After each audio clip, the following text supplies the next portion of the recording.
वर्षापासून आम्ही मागच्या निवडणुकीला आम्ही समोर गेलो होतो.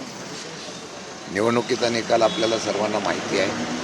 तर तो मी कालही सांगितलं की आत्ताच्या असलेल्या सर्व परिस्थितीवर मात करून जो कार्यकर्ता प्रामाणिकपणाने लढला, म्हणजे अपुरी सामुग्री असतानासुद्धा लढला आणि मतदाराने साथ दिली. काही ठिकाणी आम्ही विजयी झालो, काही ठिकाणी पराभूत झालो, परंतु मनापासून जो आत्ताच्या असलेल्या लोकशाही टिकवण्यासाठी लढत होता त्याचा आभार मानलो. आज आदरणीय पवारसाहेबांच्याबरोबर बैठक झाली. त्या बैठकीमध्ये कालच्या निवडणुकीचा असलेला सारांश घेऊन येणाऱ्या निवडणुकीला कशा पद्धतीने समोर जायचं, जिल्हा परिषद, पंचायत समिती, महानगरपालिका, महापालिका याच्या संदर्भातून चर्चा झाली. मुंबई, नवी मुंबई, पनवेल, पिंपरी चिंचवड, पुणा वगैरे, नाशिक वगैरे सगळीकडचा आढावा घेत आपल्यामध्ये कुठल्या प्रकारची आघाडीची चर्चा कुठपर्यंत आपली चालू आहे, कुठे अडचणी आहेत वगैरे हा सर्व आढावा घेतलेला आहे. आणि मला वाटतं आज संध्याकाळी किंवा उद्यापर्यंत आम्ही सगळीकडचा आढावा घेऊन त्यामध्ये आघाडीच्या माध्यमातून वाटप जी आहे ती निश्चित करण्याचा प्रयत्न करण्याच्या सूचना आम्हाला दिलेल्या आहेत. सर, पण पुणे पिंपरी चिंचवडची महानगरपालिका निवडणूक दोन्ही राष्ट्रवादी एकत्रित येऊन लढणार का, त्या सगळ्या संदर्भात काही चर्चा झाली आहे? नाही, आत्ताच्या घडीला आमच्यामध्ये एवढंच आहे की महाविकास आघाडी म्हणून प्रथम आम्ही चर्चा करतोय. भाजप सोडून भविष्य काळामध्ये जिथे जिथे होईल तिथे तिथे आपल्याला आघाडी करायची. मागच्या निवडणुकीला आपण बघितलं असेल, नगरपंचायत, नगरपालिका या सगळ्या निवडणुकीमध्ये सुद्धा भाजप सोडून मग तिथं कुठे शिंदेसेना असेल, कुठे राष्ट्रवादी अजितदादा गट असेल, कुठे काँग्रेस, असे वेगवेगळ्या प्रकारच्या आघाड्या झालेल्या आहेत. या मागच्या निवडणुकीला आपण पाहिलेल्या आहेत. तशा प्रकारची जिथे जिथे मागणी कार्यकर्त्यांची किंवा नेत्यांची होईल तशा प्रकारचे चर्चा करण्याच्या संदर्भातून निर्णय घेण्याच्या संदर्भात सूचना केलेल्या आहेत. त्यांचा अहवाल आज किंवा उद्यापर्यंत येईल, त्यावेळेला अंतिम निर्णय घेऊ. परंतु पिंपरी चिंचवडमध्ये दोन्ही राष्ट्रवादी एकत्रित येऊन निवडणूक लढवणार की अजित पवारांना तुम्ही महाविकास आघाडीमध्ये येण्याचा प्रस्ताव देणार? नाही, आत्ताच्या घडीला महाविकास आघाडीमधून चर्चा होत असताना अजित पवारांच्या बरोबर आमच्या स्थानिक पातळीवरच्या असलेल्या लोकांची महाविकास आघाडी म्हणून अजित पवारांनी यावं अशा प्रकारची पण मागणी आहे. त्याच्यावर प्रमोर्थ प्रस्ताव कसा येतो आणि मग महाविकास आघाडी आणि अजितदादा गट एकत्र येऊन निवडणुकाला जाणार का दोन्ही राष्ट्रवादी एकत्र येऊन आघाडी करून लढणार का, हा विषय हा उद्यापर्यंत आमचा निकालात होईल. हा प्रस्ताव नेमका कोणी दिलेला आहे की दादांसोबत एकत्र जाण्याबाबत? हा प्रस्ताव आम्ही पवार साहेबांच्या सूचनेप्रमाणे खालच्या अधिकार आम्ही खाली स्थानिक पातळीवर दिलेला आहे. ह्या चर्चा स्थानिक पातळीवर चाललेल्या आहेत. स्थानिक पातळीवर आता बघा, मुंबईला, पुणा वगैरे या ठिकाणी भाजप स्वतंत्र लढते आहे, काही ठिकाणी भाजप आणि शिंदेसेना लढते आहे.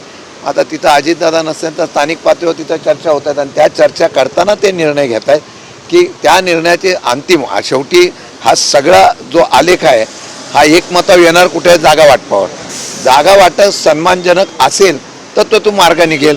त्यामुळे अजून जागा वाटपाच्या बाबतीमध्ये एकमत झालं तर पुढचा प्रस्ताव निर्णय लागेल, नाही तर महाविकास आघाडी म्हणून लढतोय आम्ही. परंतु अजित पवार एकीकडे आता सतेज पाटील काँग्रेसचे नेते आहेत, त्यांच्यासोबत देखील बोलताना पाहायला मिळतात. काँग्रेस तुमचा महाविकास आघाडीचा घटक पक्ष आहे, तिथे देखील त्यांची बोलणी सुरू आहे. असं आहे की काँग्रेस पक्ष, राष्ट्रवादी पक्ष, शिवसेना, उभाटा असेल, सगळे स्वतंत्र चर्चा करतात. याचा अर्थ असा नव्हे की स्वतंत्र कोण चर्चेला बसतोय.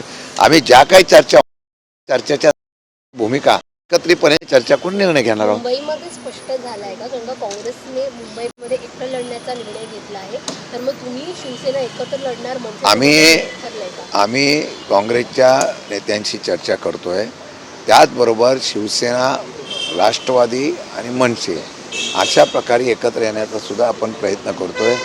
मी परत एकदा सांगतो, शेवटी निवडणूक लढवणारा हा कार्यकर्ता असतो. त्या कार्यकर्त्याला संधी मिळावी, जो निवडून येणार आहे त्याला प्रायोरिटी, इलेक्टेड मेरिट हा भूमिका त्या प्रकारची निवडणूक व्हायला पाहिजे. तशा प्रकारचा सन्मानजनक अशा प्रकारचा मार्ग निघाला तर आला चांगल्या प्रकारचा होईल. एक अजित पवारांचं पद दोन्ही राष्ट्रवादी एकत्रित लढतात पुणे आणि पिंपरी चिंचवडमध्ये, परंतु चिन्ह मात्र घड्याळाचं असेल. तुतारीच्या चिन्हावर निवडणूक लढली जाणार. आता त्यांनी कोणाची काय काय चर्चा, प्रत्येकजण आपापलं मत व्यक्त करतो, पण मला वाटतं की शेवटी निर्णय हा वरिष्ठ पातळीवर होत असतो. त्यामुळे वरिष्ठ पातळीवर जो काही निर्णय होईल तो अजून तर झालेला नाही. अजून चर्चा चालू स्थानिक पातळीवर आहे. स्थानिक पातळीवरच्या चर्चेमध्ये एकमत झालं की की ते वरिष्ठ पातळीवर कळवते, मग त्यावेळेला ठरवून घेऊ. मुंबई महानगरपालिका बदललं जाईल चिन्ह अजित नाही तुतारी आणि अजित पवारचा गट घड्याळ लढायचं झालं तर त्याचं वेगळंच लढणार. परंतु मुंबई महानगरपालिकेची निवडणूक एकत्रितरित्या महाविकास आघाडी म्हणून लढण्यामध्ये तुमचा जोर असेल का? आणि त्या पद्धतीने वरच्या पातळीवर अर्थात दिल्ली स्तरावरती काही मोठ्या नेत्यांची चर्चा झाली आहे का? एकत्रितपणे निवडणूक लढवून मुंबई महानगरपालिका ही कुठल्याही परिस्थितीमध्ये भाजपच्या ताब्यात जाऊ नये अशा प्रकारची मानसिकता असलेल्या सर्व पक्षाच्या बरोबर चर्चा करून निर्णय घेण्याचा प्रयत्न करत असताना येणाऱ्या काळामध्ये महाविकास आघाडी म्हणून आम्ही ते निर्णय घेतो आहे. एकत्रित आणण्यासाठी वरिष्ठ पातळीवर चर्चा होत आहेत. त्यात एकमत झालं तर आनंद आहे. काँग्रेसचं म्हणत आहे स्वतंत्रपणाने लढवायचं आहे, परंतु वरिष्ठ पातळीवर शेवटच्या क्षणापर्यंत प्रयत्न केले जातील. ठीक आहे.